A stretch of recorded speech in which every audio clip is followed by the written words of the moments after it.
17 months.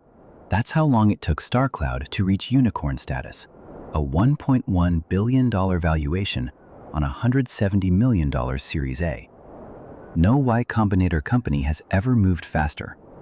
The average startup takes 5 to 7 years to hit this milestone. StarCloud compressed that timeline by 75%. The core breakthrough: deploying Nvidia H100 GPUs in space, in satellites like StarCloud 1, which has the first Nvidia H100 GPU in space and trains AI models in orbit. These chips delivered a 100 times increase in AI compute capacity compared to previous space-based systems. While terrestrial data centers face energy constraints and cooling costs, StarCloud satellites operate in dawn-dusk orbit, capturing continuous solar power. The first spacecraft, StarCloud 1, weighs approximately 60 kilograms. The second, 450. The third generation will scale to 3 tons, designed for high-volume manufacturing. Funding came from Nvidia, Sequoia Capital, and Y Combinator, investors betting that orbital infrastructure solves a compounding problem. AI models demand exponentially more compute, but Earth-based facilities hit physical limits. StarCloud's thesis is that space removes those limits. The question isn't whether they raised capital quickly. It's how they identified a constraint that others missed, then built a technical solution fast enough to capture a valuation ahead of the market. The answer begins with a visit to a rocket factory in Texas, where founder Philip Johnston saw something no one else connected. Philip Johnston spent years as an algorithmic trader before visiting SpaceX's Starbase facility in early 2024. He wasn't there to start a company. He was there as a space enthusiast tracking Starship progress. The insight came from a simple observation: space offers unlimited solar energy. AI data centers on Earth consume massive power.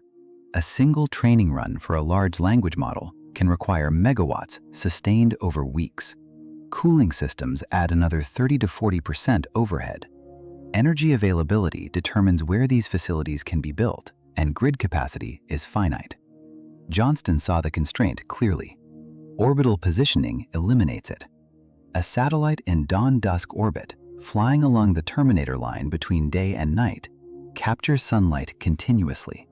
No interruption, no cooling infrastructure, no competition for grid power. He returned to Redmond, Washington, and raised $3 million in pre-seed funding. The pitch was direct. Leverage continuous solar collection to run compute workloads that terrestrial facilities cannot sustain economically. The dawn-dusk orbit wasn't theoretical. It was already used for Earth observation satellites. Johnston's differentiation was applying it to data infrastructure. The concept had technical merit. The question was execution. Building spacecraft capable of housing enterprise-grade GPUs, surviving launch forces, and operating reliably in orbit required capabilities Johnston didn't yet have. Seeing the opportunity and solving the engineering problem were different challenges entirely. November 2023.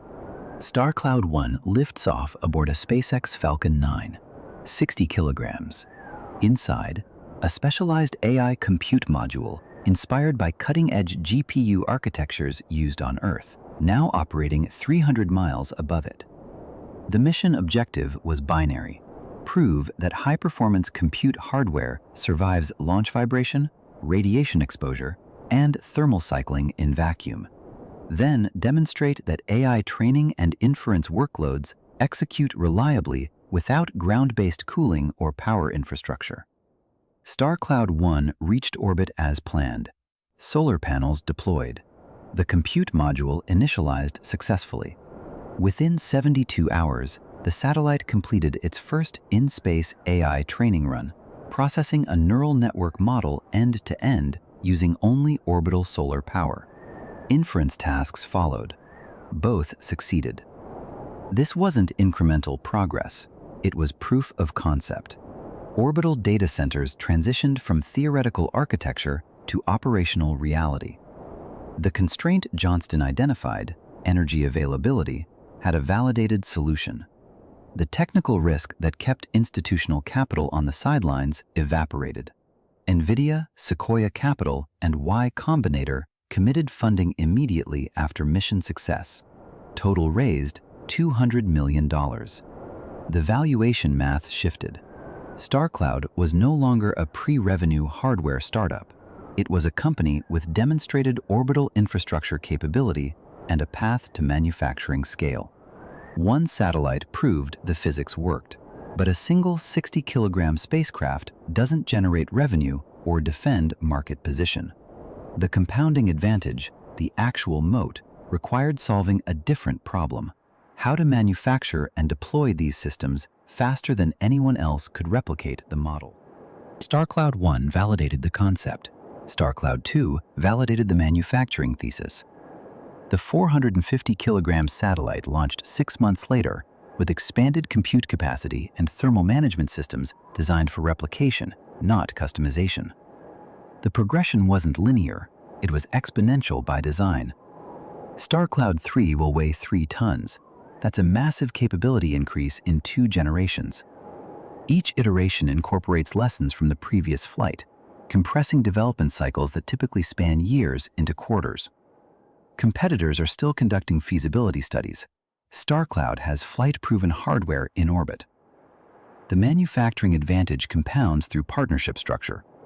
SpaceX's Starship can carry approximately 50 StarCloud 3 satellites per launch. Mass deployment begins around 2028. That's not a roadmap, it's contracted capacity. While rivals negotiate launch agreements, StarCloud secures payload slots at scale. Capital structure accelerates the gap. Benchmark and EQT led the Series A, bringing operational expertise in scaling hardware companies. Nvidia's strategic investment provides dual leverage, equity alignment, and priority GPU allocation. When chip supply tightens, StarCloud maintains access. Competitors face procurement delays that extend timelines by quarters. The moat isn't the technology alone. It's the combination of flight-proven systems, manufacturing velocity, launch capacity, and capital reserve that fund parallel development streams. Each satellite deployed increases operational data. Each data set refines the next design iteration. The feedback loop tightens while competitors remain grounded. By the time rivals reach orbit, StarCloud will have deployed dozens of spacecraft. The manufacturing flywheel is already spinning faster than replication allows. The Series A closes at $1.1 billion. 17 months after founding, StarCloud becomes the fastest Y Combinator company to reach unicorn valuation. The funding round, $170 million, came from Benchmark, EQT Ventures, Nvidia, and Sequoia Capital. This wasn't regional capital. It was a global syndicate betting that orbital infrastructure defines the next decade of AI scaling. The valuation reflects category leadership, not just execution speed. StarCloud operates 2 satellites. Competitors are announcing intentions.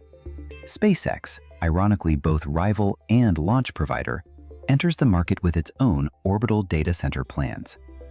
But StarCloud holds a 17-month operational head start. In hardware businesses, that gap is structural. Flight data, thermal management learnings, and radiation mitigation strategies cannot be simulated. They require time in orbit. The capital funds 2 parallel tracks: research and production scale-up for StarCloud 3. The 3-ton spacecraft represents the transition from proof of concept to commercial deployment. Manufacturing tooling, supply chain agreements, and quality systems all require upfront investment before the first unit ships. The funding removes execution risk. Investor composition signals market validation beyond venture appetite. Nvidia's participation aligns chip supply with deployment timelines. Benchmark and EQT bring scaling expertise from previous hardware exits. Sequoia provides growth stage capital access. The syndicate structure creates compounding advantages: technical partnerships, procurement leverage, and follow-on funding certainty. Orbital data centers solve AI's binding constraint: energy availability without grid competition. StarCloud didn't just identify the problem. They built the solution, proved it works, and secured the capital to scale before competitors launched their first satellite. The question now is what this trajectory teaches about building durable advantages in emerging categories. StarCloud didn't improve data centers. They tackled a major constraint with a fresh take. The framework is simple. Identify the binding limitation, in this case, energy availability and cooling costs, and find an environment that eases those pressures. Space offers continuous solar power and natural thermal dissipation, which can reduce cooling challenges. The trade-off? Launching and maintaining systems in orbit carries significant costs. The problem shifts but doesn't vanish. 17 months to unicorn wasn't luck. They achieved unicorn status 17 months after their Y Combinator demo day, but the development timeline of their space-based systems is not specified. While details on the exact number of satellite iterations and hardware validation velocity are limited, StarCloud moved quickly compared to competitors debating feasibility. The velocity came from strategic capital that secured chip supply and partnerships supporting deployment capacity. Most startups optimize within existing constraints. StarCloud pursues a new frontier. This approach applies beyond orbital data centers.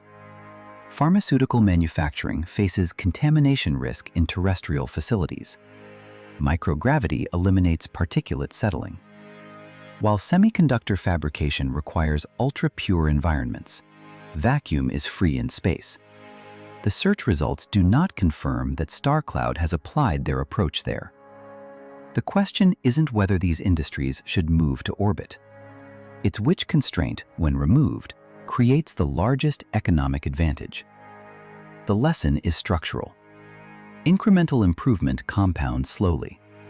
Constraint elimination creates step function change. StarCloud identified a physics problem that favored a different environment. While they have shown progress developing space-based systems, building a minimum viable system to fully prove orbital data centers' effectiveness remains ongoing.